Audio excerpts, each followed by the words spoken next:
একদা কতিপয় সাহাবী প্রিয়নবী হযরত মুহাম্মদ সাল্লাল্লাহু আলাইহি ওয়াসাল্লামকে জিজ্ঞাসা করলেন, হে আল্লাহ রাসূল, কোরবানি কি? প্রিয়নবী সাল্লাল্লাহু আলাইহি ওয়াসাল্লাম বললেন, তোমাদের জাতির পিতা হযরত ইব্রাহিম আলাইহি ওয়াসাল্লামের সুন্নত। পুনরায় প্রশ্ন করা হলো, এতে আমাদের জন্য কি আছে? রাসূল পাক সাল্লাল্লাহু আলাইহি ওয়াসাল্লাম বললেন, কোরবানি গরু বকরির প্রতিটি পশমের নেকি রয়েছে। তখন সাহাবায়ে কেরামে আবার জিজ্ঞেস করলেন, তাহলে ভেড়া ও দুম্বার ব্যাপারে আপনার অভিমত কি?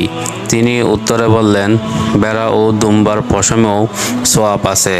আহমদ ইবনে মাজাহ মিশকাত শরীফ 129। অন্য এক হাদিসে বর্ণিত আছে যে, কোরবানির পশু পুলসিরাতের উপর তোমাদের বাহন হবে, তাই তোমরা মোটা তাজা পশু কোরবানি করো।